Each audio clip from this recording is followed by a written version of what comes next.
भारत के सभी राज्यों की खबर SNS न्यूज चैनल पर, खबर जो आपको रखे सबसे आगे। बलरामपुर रामानुजगंज जिले के ब्लॉक कुसमे में अनुसूचित जाति एवं जनजाति में उप वर्गीकरण एवं क्रीमी लेयर का प्रावधान लागू के खिलाफ भारत बंद का समर्थन करते हुए आवश्यक सेवाओं को छोड़कर बाकी सभी दुकानों को अनुसूचित जाति एवं जनजाति समाज के लोगों ने नगर भ्रमण कर बंद कराया। बंद उपरांत सभी SC/ST समाज के प्रमुखों ने स्थानीय बस स्टैंड में धरना पर बैठकर उप वर्गीकरण एवं क्रीमी लेयर प्रावधानों के बारे में SC/ST समाज के सभी लोगों को बताया। कहा कि सुप्रीम कोर्ट इस निर्णय पर पुनः विचार करे और इस कानून को वापस ले। इस कानून को हम काला कानून मानते हैं, इसे हम बर्दाश्त नहीं करेंगे। यदि सरकार इस पर भी विचार नहीं करती तो हम आगे जंगी लड़ाई लड़ने के लिए भी तैयार हैं। स्थानीय बस स्टैंड से रैली निकालकर उप वर्गीकरण एवं क्रीमी लेयर प्रावधान के खिलाफ में नारा लगाते हुए अनुविभागीय कार्यालय पहुंचे। अनुविभागीय अधिकारी के माध्यम से राष्ट्रपति भारत सरकार, प्रधानमंत्री भारत सरकार, कानून मंत्री भारत सरकार, चीफ जस्टिस ऑफ इंडिया, सर्वोच्च न्यायालय, अध्यक्ष राष्ट्रीय अनुसूचित जाति आयोग, अध्यक्ष राष्ट्रीय अनुसूचित जनजाति आयोग, राज्यपाल छत्तीसगढ़, मुख्यमंत्री छत्तीसगढ़ शासन को ज्ञापन सौंपा गया।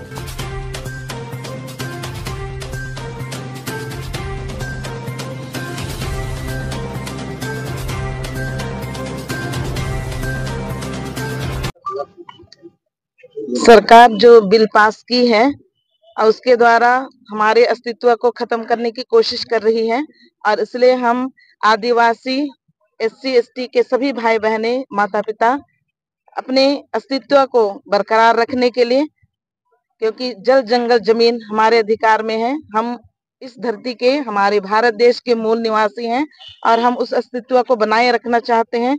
हम शांति प्रिय लोग हैं, हम शांति के साथ अपना जीवन यापन करते हैं, अपनी खेती बाड़ी में कमाते हैं, और इसलिए जो सरकार पारित करके हमको छिन भिन करना और खत्म कर देना चाहती है, हम उसके विरुद्ध में यहाँ एकत्रित हुए हैं। सारे मीडिया के साथियों का अपन स्वागत करते हैं। इस क्रांति की बेला में आप लोगों ने आके हमारी व्यथा को जानने का कोशिश की।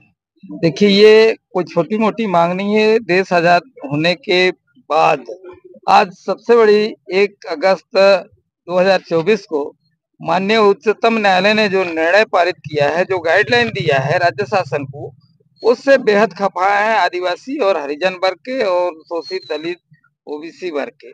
और अपना इस माध्यम से ही 1 तारीख को जो निर्णय हुआ है उसके विरोध में जो है अपन ये आवाज इस माध्यम से आज भारत बंद की करके जो है ये आवाज हम पहुंचाना चाहते हैं कि इस पे सुप्रीम कोर्ट जो है इस निर्णय पे पुनर्विचार करे और वापिस ले। ये कानून को हम काला कानून मानते हैं, इसे हम बर्दाश्त नहीं करेंगे। यदि सरकार इस पे भी विचार नहीं करता है तो आगे हम जंगी लड़ाई लड़ने के लिए भी तैयार है। कोई सीमा ही नहीं है, ये तो करो या मरो की स्थिति है, तो आखिरी है। फिर ये अगर लागू हो गया तो आदिवासी हरिजन का तो अस्तित्व ही खत्म हो जाएगी। बहुत सारे मीडिया के माध्यम से आप देखिए, सुप्रीम कोर्ट ने जो निर्णय दिया है उसमें कोटे पे कोटा का मीन्स मतलब ये है कि कुछ कास्ट विशेष के लोग जो है आरक्षण का लाभ लेके काफी आगे बढ़ गए हैं। अब मान लीजिए कोटे पे कोटे कर देगा उस पे, जैसे आज आदिवासी के लिए टोटल जितने आदिवासी के लिए 20% आरक्षण है, आज उसको कोटे में बांट देगा। कवर को 2%, उरांव को 1%, ये चूंकि आगे बढ़ गए हैं। बिरजिया कोरवा जो है बहुत पीछे है, इनको 3% कर दिया। इस तरह से बांट देगा तो क्या उसको ये लाभ कोरवालों को मिल पाएगा? आज इतनी महंगी शिक्षा हो गई, सबसे पहली व्यवस्था तो होनी चाहिए शिक्षा व्यवस्था, और गवर्नमेंट के पास कोई डेटा नहीं है। इसका आधार भी ये निर्णय पारित जो किया है, 20 साल पहले जनगणना हुई थी, आज उसके पास कोई डेटा नहीं है। 21 आधार पे इस टाइप के निर्णय पारित किए हैं, ये समझ के परे है। क्रीमी लेयर लागू किए हैं। आज मान लीजिए कितने आदिवासी लोग, समझिए सांसद से लेकर विधायक से लेकर राष्ट्रपति और प्रधानमंत्री बने हैं देश में। सुप्रीम कोर्ट के कितने आदिवासी दलित में से समझिए मुख्य न्यायाधीश बने हैं। ये विचार करने की बातें हैं। आज उस जो शोषित जो क्रीमी लेयर लागू किए हैं, जैसे OBC का मापदंड था 8 लाख रुपया, आज यदि 8 लाख अगर उस तरह से पैमाना होगा तो जितने शासकीय कर्मचारी हैं वो सारे इस दायरे में आ जाएंगे और उनके लड़के की गर्दन पे हाथ धर के तुम क्रीमी लेयर के दायरे में हो, चलो तुम बाहर, करके उसको बाहर निकाल दिया जाएगा।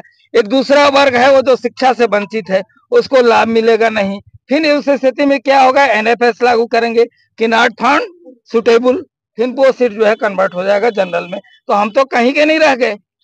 आप विचार कीजिए ना कि आज हमारी दशा क्या होगी इस परिस्थिति में। देश में कहीं कानून बनाने की अधिकार नहीं था। 341 और 342 जो है इसमें स्पष्ट किया है, वो संसद ही कानून बनाता है, उस पे जायज हुआ है नहीं हुआ है सुप्रीम कोर्ट उसकी समीक्षा करता है।